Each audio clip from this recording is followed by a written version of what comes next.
Hello, and thank you for joining me in Annie Stories. In today's video, I'll be reading a tale called The Little Good Mouse from the Red Fairy book by Andrew Lang. Have a listen with me to see how this mouse changed the fate of a queen and her poor daughter. So without further ado, let us begin. The Little Good Mouse. Once upon a time, there lived a king and queen who loved each other so much that they were never happy unless they were together. Day after day, they went out hunting or fishing. Night after night, they went to balls or to the opera. They sang and danced and ate sugar plums and were the gayest of the gay, and all their subjects followed their example, so that the kingdom was called the Joyous Land. Now in the next kingdom, everything was as different as it could possibly be. The king was sulky and savage, and never enjoyed himself at all. He looked so ugly and cross that all his subjects feared him, and he hated the very sight of a cheerful face. So if he ever caught anyone smiling, he had his head cut off that very minute. This kingdom was very appropriately called the Land of Tears. Now when this wicked king heard of the happiness of the jolly king, he was so jealous that he collected a great army and set out to fight him. And the news of his approach was soon brought to the king and queen. The queen, when she heard of it, was frightened out of her wits and began to cry bitterly. "Sire," she said, "let us collect all our riches and run away as far as ever we can to the other side of the world." But the king answered, "Fie, madam, I am far too brave for that. It is better to die than to be a coward." Then he assembled all his armed men, and after bidding the queen a tender farewell, he mounted his splendid horse and rode away. When he was lost to sight, the queen could do nothing but weep and wring her hands and cry, "Alas, if the king is killed, what will become of me and of my little daughter?" And she was so sorrowful that she could neither eat nor sleep. The king sent her a letter every day, but at last, one morning, as she looked out of the palace window, she saw a messenger approaching in hot haste. "What news, courier? What news?" cried the queen. And he answered, "The battle is lost and the king is dead, and in another moment the enemy will be here." The poor queen fell back insensible, and all her ladies carried her to bed and stood round her, weeping and wailing. Then began a tremendous noise and confusion, and they knew that the enemy had arrived, and very soon they heard the king himself stamping about the palace, seeking the queen. Then her ladies put the little princess into her arms and covered her up, head and all, in the bedclothes, and ran for their lives, and the poor queen lay there shaking, and hoping she would not be found. But very soon the wicked king clattered into the room, and in a fury because the queen would not answer when he called to her, he tore back her silken coverings and tweaked off her lace cap, and when all her lovely hair came tumbling down over her shoulders, he wound it 3 times round his hand and threw her over his shoulder, where he carried her like a sack of flour. The poor queen held her little daughter safe in her arms and shrieked for mercy, but the wicked king only mocked her and begged her to go on shrieking as it amused him, and so mounted his great black horse and rode back to his own country. When he got there, he declared that he would have the queen and the little princess hanged on the nearest tree, but his courtiers said that it seemed a pity, for when the baby grew up, she would be a very nice wife for the king's only son. The king was rather pleased with this idea, and shut the queen up in the highest room of a tall tower, which was very tiny and miserably furnished with a table and a very hard bed upon the floor. Then he sent for a fairy who lived near his kingdom, and after receiving her with more politeness than he generally showed, and entertaining her at a sumptuous feast, he took her up to see the queen. The fairy was so touched by the sight of her misery that when she kissed her hand, she whispered, "Courage, madam. I think I see a way to help you." The queen, a little comforted by these words, received her graciously and begged her to take pity upon the poor little princess, who had met with such a sudden reverse of fortune. But the king got very cross when he saw them whispering together, and cried harshly, "Make an end of these fine speeches, madam.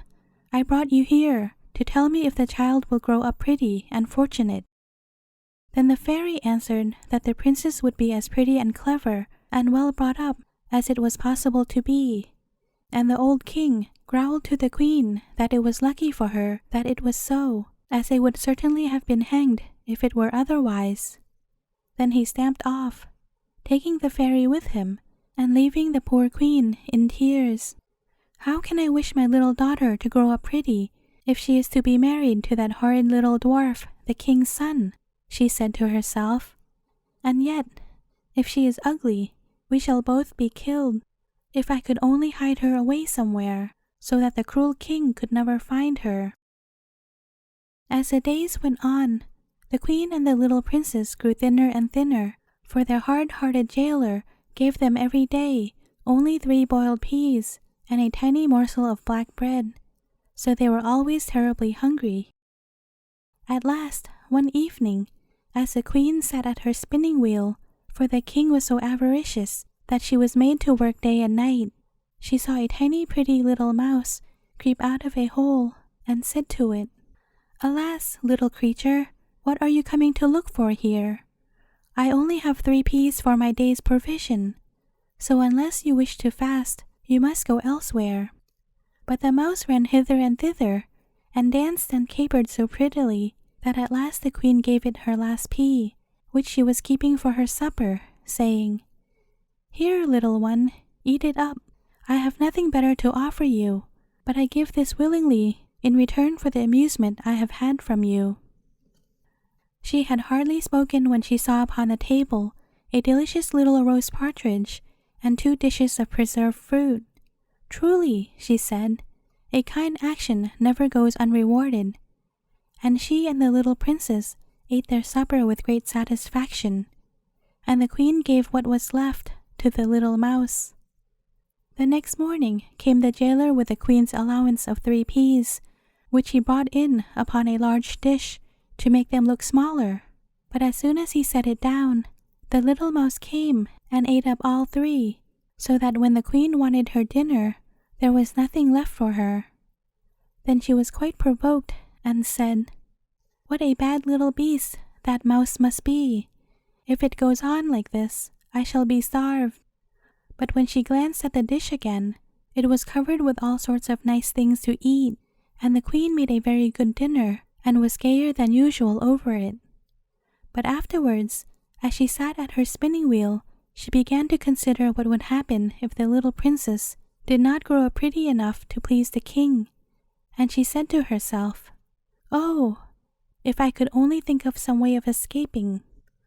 As she spoke, she saw the little mouse playing in a corner with some long straws. The queen took them and began to plait them, saying, "If only I had straws enough, I would make a basket with them, and let my baby down in it from the window to any kind passer-by who would take care of her." By the time the straws were all plaited, the little mouse had dragged in more and more, until the queen had plenty to make her basket, and she worked at it day and night, while the little mouse danced for her amusement. And at dinner and supper time, the queen gave it the 3 peas and the bit of black bread, and always found something good in the dish in their place. She really could not imagine where all the nice things came from. At last one day, when the basket was finished, the queen was looking out of the window to see how long a cord she must make to lower it down to the bottom of the tower, when she noticed a little old woman who was leaning upon her stick and looking up at her. Presently she said, "I know your trouble, madam.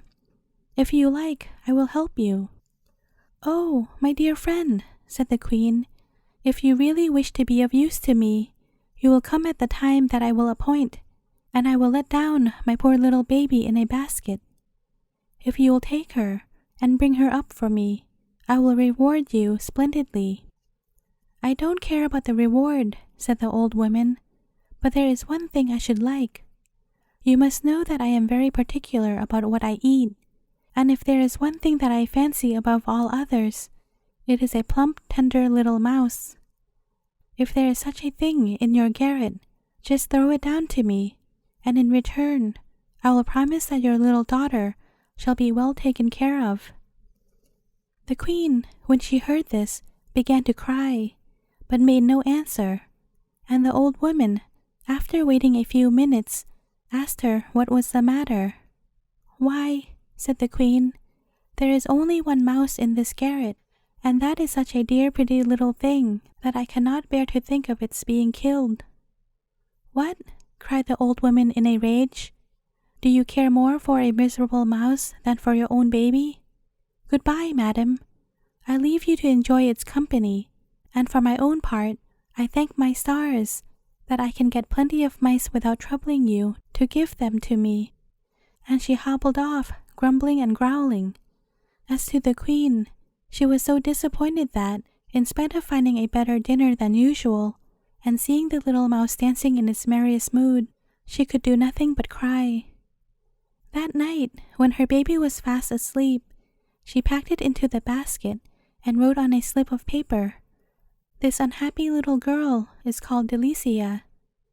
This she pinned to its robe, and then very sadly she was shutting the basket when in sprang the little mouse and sat on the baby's pillow.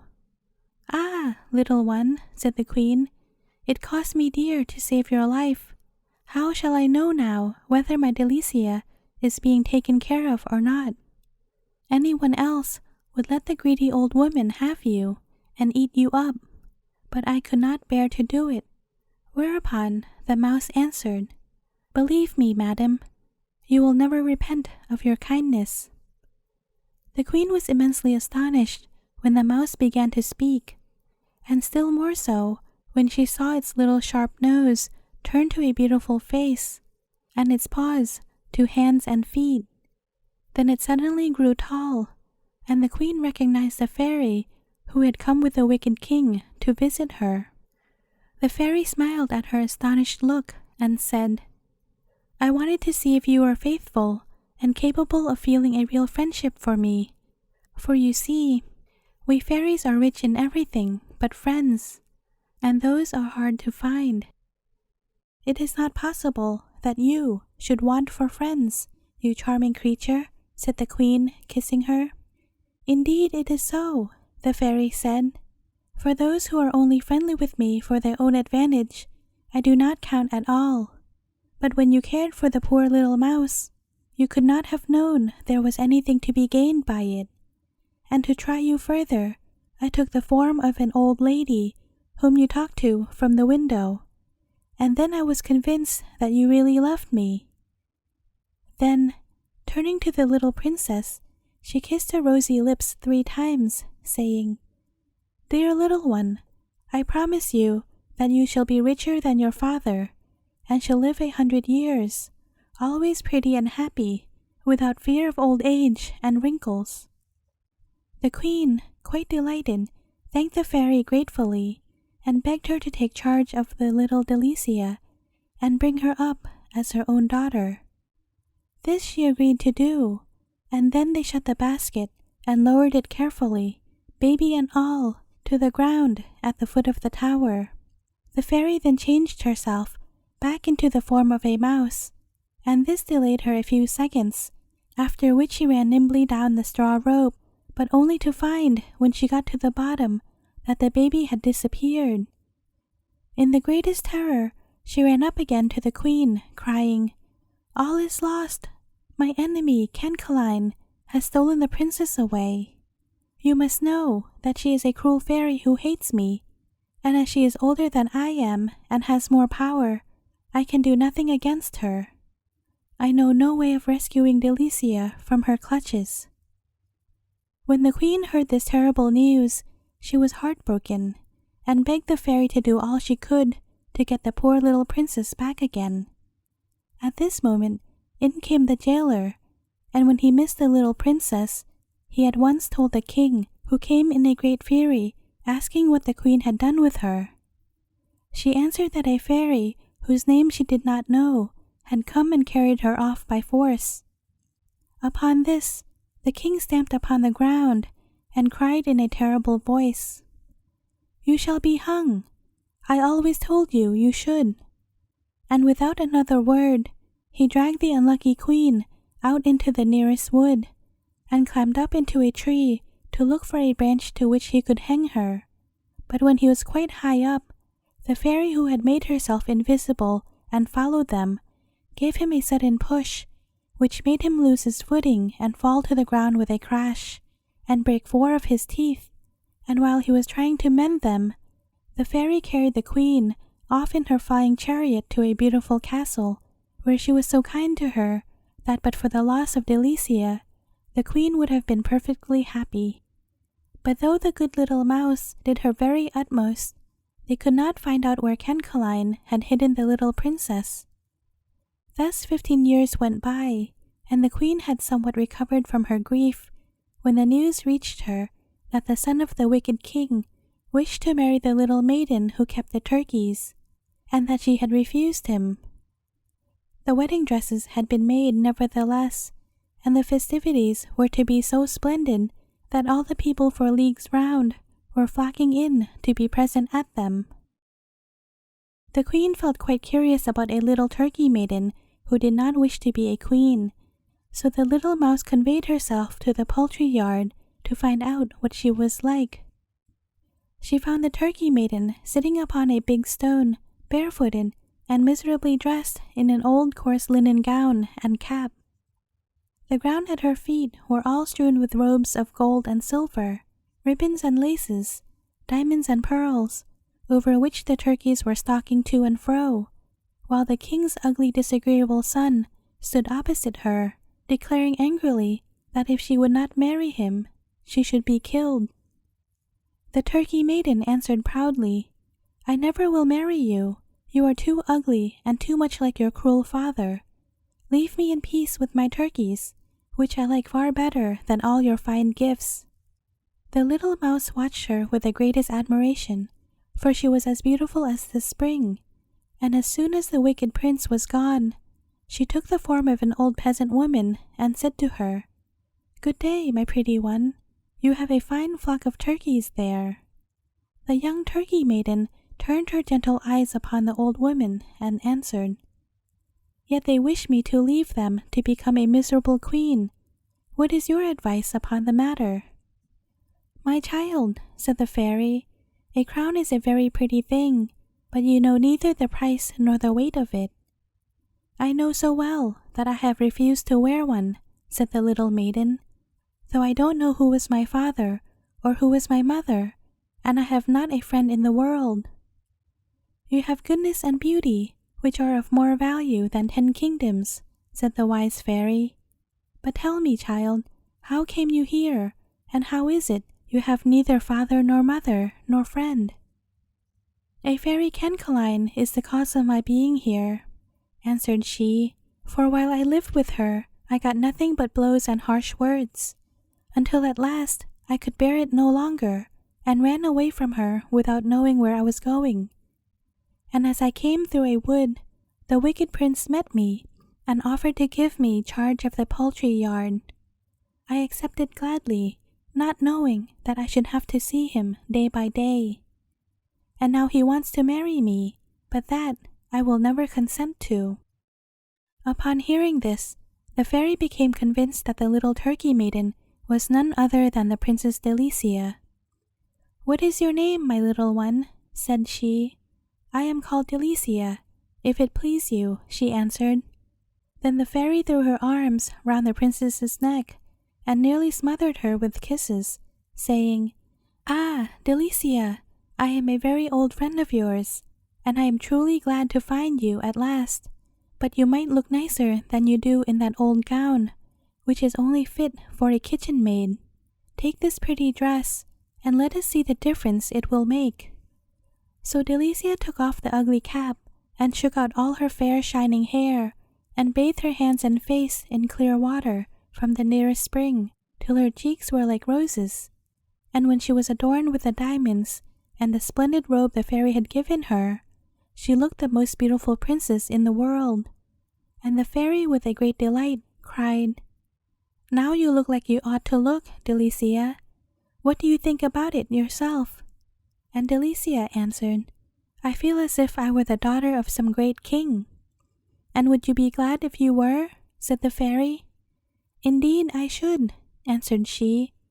"Ah well," said the fairy, "tomorrow I may have some pleasant news for you." So she hurried back to her castle, where the queen sat busy with her embroidery, and cried, "Well, madam, will you wager your thimble and your golden needle that I am bringing you the best news you could possibly hear?" "Alas," sighed the queen, "since the death of the jolly king and the loss of my Delicia, all the news in the world is not worth a pin to me." "There, there, don't be melancholy," said the fairy. "I assure you the princess is quite well, and I have never seen her equal for beauty. She might be a queen tomorrow if she chose." And then she had told all that had happened, and the queen first rejoiced over the thought of Delicia's beauty, and then wept at the idea of her being a turkey maiden. "I will not hear of her being made to marry the wicked king's son," she said. "Let us go at once and bring her here." In the meantime, the wicked prince, who was very angry with Delicia, had sat himself down under a tree and cried and howled with rage and spite until the king heard him and cried out from the window, "What is the matter with you, that you are making all that disturbance?" The prince replied, "It is all because our turkey maiden will not love me." "Won't love you, eh?" said the king. "We'll very soon see about that." So he called his guards and told them to go and fetch Delicia.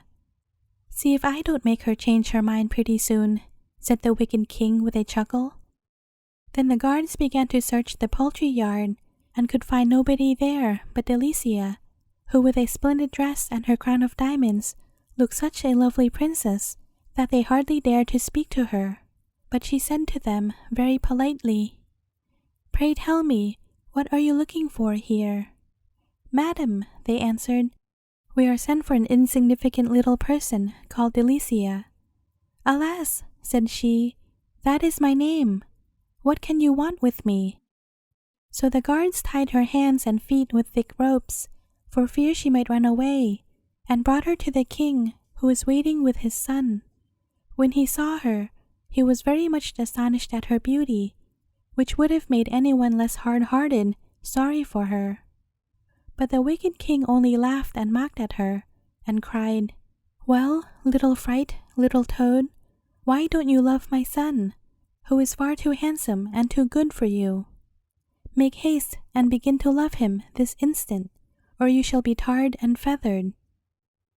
Then the poor little princess, shaking with terror, went down on her knees, crying, "Oh, don't tar and feather me, please. It would be so uncomfortable. Let me have 2 or 3 days to make up my mind, and then you shall do as you like with me."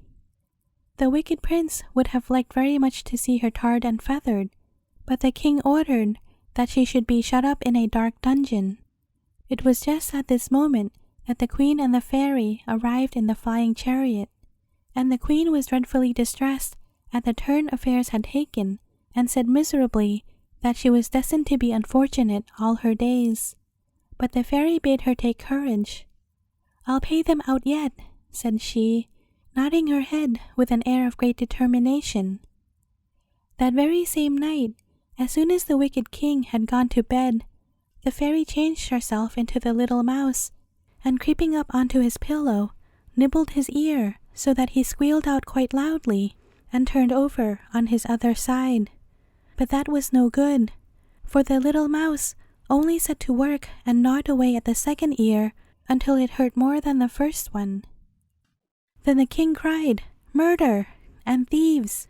and all his guards ran to see what was the matter, but they could find nothing and nobody, for the little mouse had run off to the prince's room and was serving him in exactly the same way.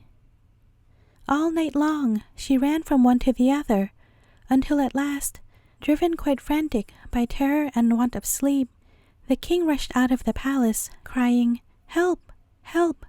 I am pursued by rats." The prince, when he heard this, he got up also, and ran after the king, and they had not gone far, when they both fell into the river, and were never heard of again.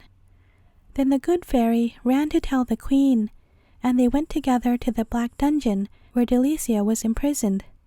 The fairy touched each door with her wand, and it sprang open instantly, but they had to go through 40 before they came to the princess, who was sitting on the floor, looking very dejected. But when the queen rushed in, and kissed her 20 times in a minute, and laughed and cried, and told Delicia all her history, the princess was wild with delight. Then the fairy showed her all the wonderful dresses and jewels she had brought for her, and said, "Don't let us waste time. We must go and harangue the people." So she walked first, looking very serious and dignified, and wearing a dress, the train of which was at least 10 ells long. Behind her came the queen, wearing a blue velvet robe, embroidered with gold, and a diamond crown that was brighter than the sun itself. Last of all walked Delicia, who was so beautiful that it was nothing short of marvelous. They proceeded through the streets, returning the salutations of all they met, great or small, and all the people turned and followed them, wondering who these noble ladies could be. When the audience hall was quite full, the fairy said to the subjects of the wicked king that if they would accept Delicia, who was the daughter of the jolly king, as their queen, she would undertake to find a suitable husband for her, and would promise that during their reign there would be nothing but rejoicing and merrymaking, and all dismal things should be entirely banished. Upon this, the people cried with one accord, "We will! We will! We have been gloomy and miserable too long already." And they all took hands and danced round the queen and Delicia and the good fairy, singing, "Yes, yes, we will, we will." Then there were feasts and fireworks in every street in the town, and early the next morning the fairy, who had been all over the world in the night, brought back with her in her flying chariot the most handsome and good-tempered prince she could find anywhere. He was so charming that Delicia loved him from the moment their eyes met, and as for him, of course he could not help thinking himself the luckiest prince in the world. The queen felt that she had really come to the end of her misfortunes at last, and they all lived happily ever after. The end. I wanted to take this opportunity to thank everyone for supporting my small channel thus far. I sincerely thank you from the bottom of my heart, and hope that you will continue to listen to my stories.